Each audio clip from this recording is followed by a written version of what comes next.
여러분 안녕하십니까? 나눔과 배려를 실천하는 복지TV 전북방송이 3월 17일 월요일에 보내드리는 이슈 브리핑 전북입니다.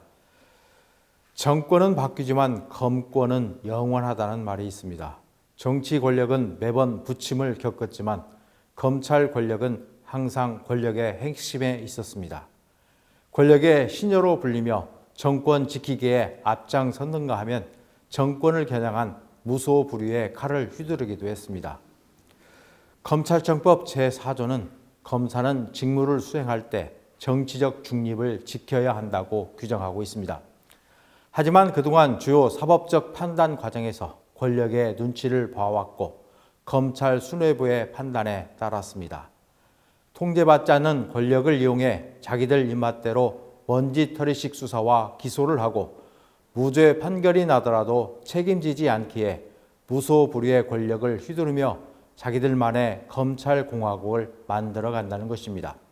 오죽하면 검찰 스스로 자신들은 성탄절을 석가탄신일로 바꿀 수도 있다고 했겠습니까? 최근 법원의 내란 수교 혐의 윤석열 대통령 석방 결정에 검찰이 즉시 항고하지 않고 석방한 것을 둘러싼 후폭풍이 일파만파 커지고 있습니다. 물론 수십 년간 관행이 된 날짜 기준을 갑자기 시간 기준을 적용시킨 법원이 분명 원인을 제공했습니다. 그렇다고 검찰 스스로 자신들의 권한을 포기한 것은 납득하기 어렵습니다. 구속 취소에 대한 검사의 즉시 항고권은 정당하다고 밝혀온 그간의 입장과 자신들의 수사 관행을 완전히 뒤집었습니다. 상급 법원의 판단을 구할 기회를 스스로 걷어차면서 직무유기라는 비판과 함께 검찰총장 출신 대통령 봐주기 비판을 자초했다는 지적이 나옵니다. 검찰 내부망에는 즉시 항고를 포기하게 한 심우정 검찰총장을 향한 비판이 터져나오고 있습니다. 한순간에 불법 체포 구금의 범법자란 오명을 뒤집어 쓰게 됐다는 비판글이 내부망에 올라오고 있습니다.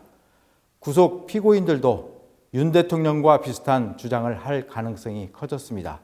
대검은 날짜를 기준으로 구속 기간을 산정하되 법원이 시간을 기준으로 계산해 구속 취소를 결정해도 항고하지 말고 석방하라고 했습니다. 법원이 시간을 기준으로 계산해도 하자가 없게 가급적 구속 기한을 다 채우지 말고 기소하라는 것입니다. 구속기간 산정 기준을 날짜로 해야 할지 시간으로 해야 할지 혼란스럽다는 일선 검사들의 문제 제기가 이어지자 대검이 지침이랍시고 내놓은 것입니다. 검찰 기준대로 하되 법원 기준에 따르라는 자가당착식 지침입니다. 그래서 세상에 이런 기준도 다 있나라는 비판이 나오고 있습니다. 즉시 항고를 통해 상급 법원의 판단을 받으면 될 것을 왜 검찰의 수장이 조직을 혼란스럽게 하는지 모를 일입니다. 항고 포기의 유일한 수혜자는 내란 수교 윤석열이고 그 피해는 형사사법 시스템 전체가 떠안게 됐습니다. 그리고 또다시 권력의 신여라는 오명을 뒤집어 쓰게 됐습니다.